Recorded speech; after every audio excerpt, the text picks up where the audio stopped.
Senador naman na kaalyado ng administrasyon nais ay basura ang impeachment case laban kay Vice President Sara Duterte. Ayon kay Senador Amy Marcos, hindi valid ang impeachment case na isinampa ng mga kongresista laban kay VP Sara at hindi rin ito matatapos sa 19th Congress dahil kakapusin na ng panahon. Mayan Corbera, detalye. Mayan.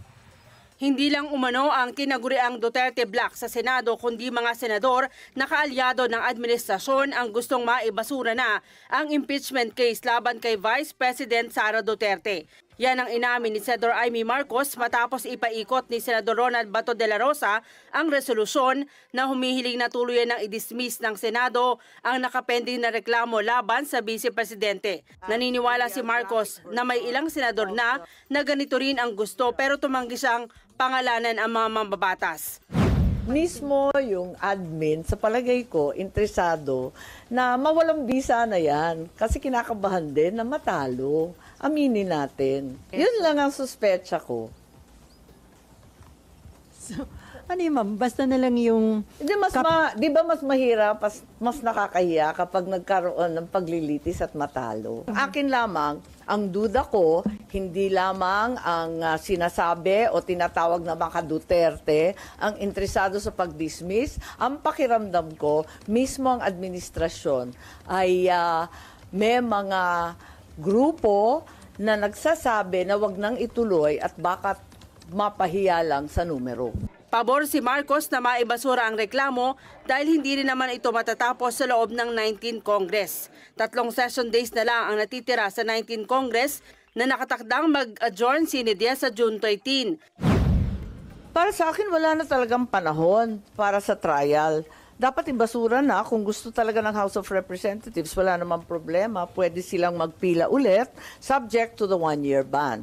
That seems very, very clear to me. Naniniwala naman ang senador na hindi valid ang impeachment case na isinampa ng mga kongresista laban sa pangalawang pangulo. Yan ay dahil may 3 naunang impeachment complaint na naihain sa Kamara noon pang December 2024 pero ang inakyat lang ay ang ika-4 na impeachment complaint na ipinasa sa Senado noon lamang huling sesyon ng Pebrero. Yung validity mismo na pagpapadala ng House of Representatives sa amin, kine-question ko eh. Kasi bakit ganon? Postpone sila ng postpone, tapos hinuli talaga sa last day. Tapos kami ang sisisihin nagde-delay. Teka nga, tignan ninyo yung mga datos. Pero kung si Senador JVS ito ang tatanungin, dapat ituloy ng Senado ang pagdinig. Paalala ng mambabatas, ang pagdinig sa impeachment complaint ay bahagi ng kanilang mandato batay sa saligang batas. The Senate is duty-bound to convene the impeachment court according to our Constitution. Kumbaga, ano namin yan? Responsibilidad po namin yan. Sa personal niyang pananaw, ayaw niya sa impeachment dahil malinaw na politically motivated ang kaso at maraming problemang mas dapat unahin ang mga lider ng bansa. Pero ngayong nakahain ng impeachment case, dapat daw talaga itong harapin ng Senado. Tapos ako hindi pabor that time na sinabi ko kasi nga, ang dami nating pressing problems. Ang dami nating kailangan habulin. But in case, eto na, talaga namang itutuloy naman itong impeachment whether we like it or not.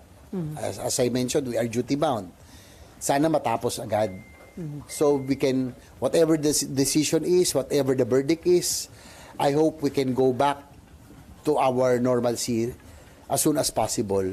Mahaba-haba at marami-rami tayong hahabulin. Idinepensa naman ni Ercito ang liderato ng Senado sa mga batikos na dinidelay at dinidribble ang impeachment dahilan kaya hanggang ngayon hindi umuusad sa Senado. Kasalanan niya ito ng Kamara dahil sila mismo hindi agad ipinasa sa Senado ang articles of impeachment. Sa ngayon ang malinaw niya ang 20th Congress na ang magdedesisyon kung itutuloy ang impeachment trial o hindi. I'm not defending the leadership or the Senate. No? Unang-una, pinasa ng House of Representatives yan. Kailan ba nila pinasa yan? Last day. 5 o'clock. We adjourned at 7. Diba? 5 o'clock, talagang last minute din. They had all the time since December. Sana pinasa nila kaagad so that we would have the time. So hindi lang, wag naman sana, I'm not defending the Senate, but I'm just stating the facts na sana Kung pinasal na mas maaga, baka mas maaga rin na simulan. Mean Corvera para sa 100%.